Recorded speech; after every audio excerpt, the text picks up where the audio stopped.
Hi, I'm Willie and welcome back to my channel. First of all, I want to thank all the subscribers, all the viewers, everybody who follows me on Instagram, Twitter, everyone who donates to the PayPal link, everyone who uses all of my affiliate links.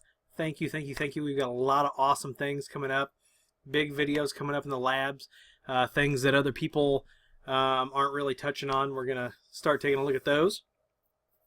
Tonight's video is one that has come up over and over and over again, so I thought we'd talk about it. But it is has to do with DHCP and UniFi and actually doing reservations. So let's hop into it.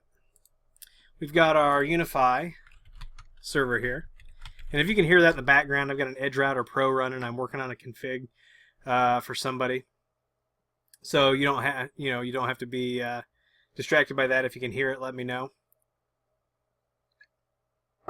But so what we've got, there's two different places at which we're going to look at. Actually, there's one place for clients, but then I want to show you.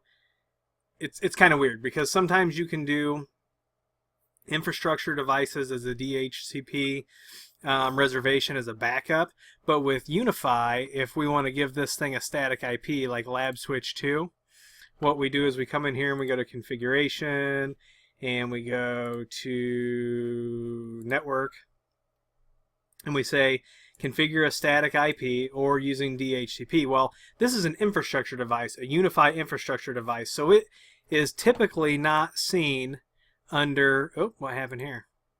Oh, maybe a bug. That's why we run betas.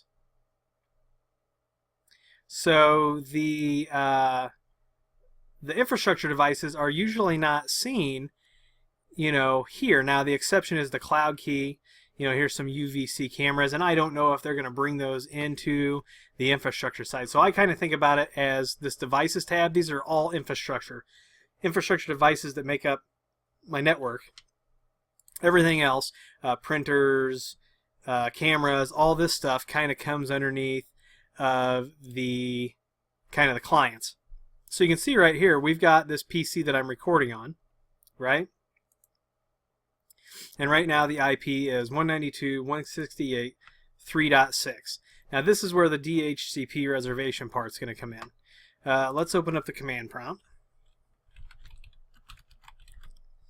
Okay, and we can see we're at 192.168.3.6. Well, let's say that I needed this to be like 3.100, right? I would click on my client. Now this is under the clients tab, not devices. Devices is infrastructure, and I always use static IPs on my infrastructure devices.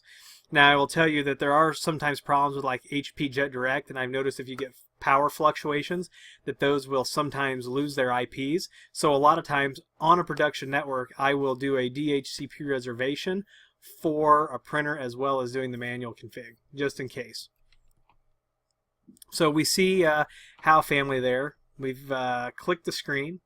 You got our history, but then we've got our configuration. So call this how family PC. User group is going to be if it was on wireless, it's deferring to the WLAN user group. Note Willie's desktop PC. And then here's the part that you're looking for. Use a fixed IP address. So what network do we want it to be on, and then what IP address do we want it to have? So if I put in, let's put in 3.6, let's put in 3.10, and we'll save that. So it's going to provision. And then if we bring up our command prompt and we do a release, now let's do a renew. It may take a minute for the provision to happen. Looks like everything came back up.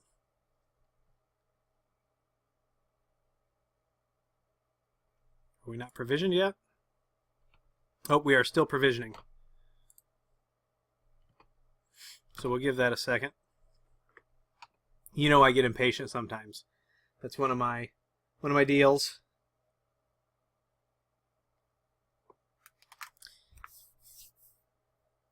All right.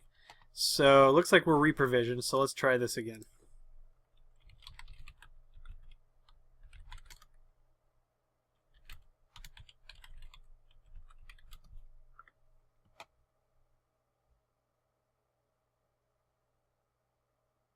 And we wait patiently. We don't get into a big hurry here. While we're waiting for that, okay, looks like we got an IP. Everything's coming back. And now we have 3.10. So there it is. So we got this PC to take 3.10 by coming over to clients, and then and now this screen hasn't updated yet. Let's see. It'll take a minute for this to update, but we can see that we did take 3.10. So our DHCP reservation is working properly. So that's it. It's a different way of thinking about it, and I guess real quick what we could do is we could actually SSH into the USG real quick and take a look and see what it looks like behind the scenes.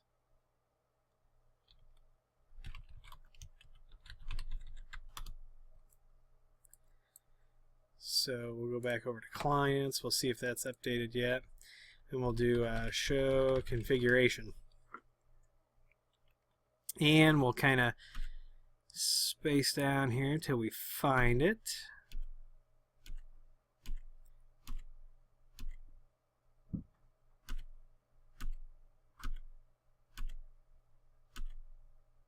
Looking for the DHCP server stuff. Here we go. Okay, so right here, and so this is the way that an edge router would handle it, because the USG and the edge router are kind of the same under the hood. Now it's actually called static leases with an edge router, so you're looking at some semantics things here. But under the service DHCP server, we come down, IP address 192.168.3.10. There's our MAC address, and that is all there is to it. So that it throws that in the config. So this machine, when it's plugged into that, the network behind the USG will always get 3.10 as long as this MAC address doesn't change. I'm going to refresh this real quick and see if we updated. So now you can see we're updated. We've got 3.10, and that's all there is to it. So that is DHCP reservations on a USG. I hope you enjoyed this video. If you did, please give me a thumbs up. Please subscribe. Please comment and share. Please use the donation link. Subscribe to me on Instagram and Twitter. Please use the Amazon affiliate links. If you've got any questions, as always, put them in the comments. And thank you again to everybody, and we'll see you in the next video.